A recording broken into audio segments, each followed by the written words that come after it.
ಹರೇ ಶ್ರೀಕೃಷ್ಣ. ಶ್ರೀಮದ್ ಭಗವದ್ಗೀತೆ ಅಧ್ಯಾಯ 13 ಶ್ಲೋಕ 1.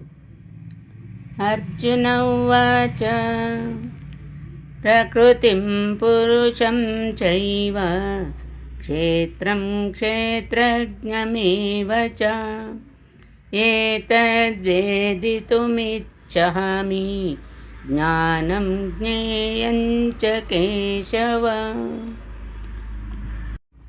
ಈ ಶ್ಲೋಕದ ಭಾವಾರ್ಥ: ಪ್ರಕೃತಿ, ಪುರುಷ, ಕ್ಷೇತ್ರ, ಕ್ಷೇತ್ರಜ್ಞ, ಜ್ಞಾನ ಮತ್ತು ಜ್ಞಾನದ ಗುರಿ ಇವುಗಳ ವಿಷಯದಲ್ಲಿ ಅರ್ಜುನನಿಗೆ ಕುತೂಹಲವಿತ್ತು.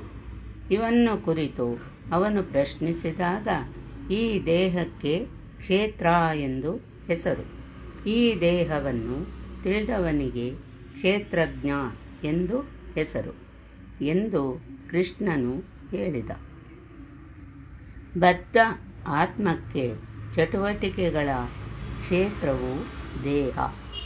ಬದ್ಧ ಆತ್ಮನು ಐಹಿಕ ಅಸ್ತಿತ್ವದಲ್ಲಿ ಸಿಕ್ಕಿಬಿದ್ದಿದ್ದಾನೆ.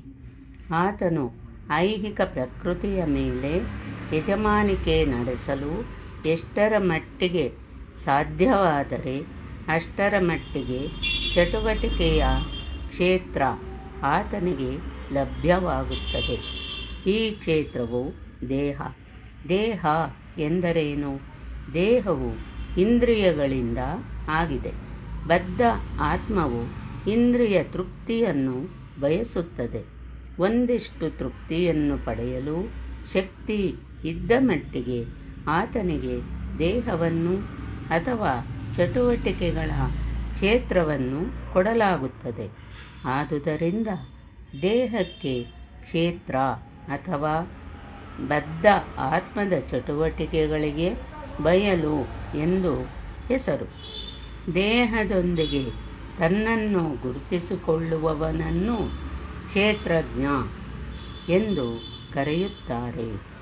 ಕ್ಷೇತ್ರ ಮತ್ತು ಕ್ಷೇತ್ರಜ್ಞ, ದೇಹ ಮತ್ತು ದೇಹವನ್ನು ಬಲ್ಲವನು, ಇವರಲ್ಲಿ ವ್ಯತ್ಯಾಸವನ್ನು ತಿಳಿದುಕೊಳ್ಳುವುದು ಅಷ್ಟೇನೂ ಕಷ್ಟವಲ್ಲ.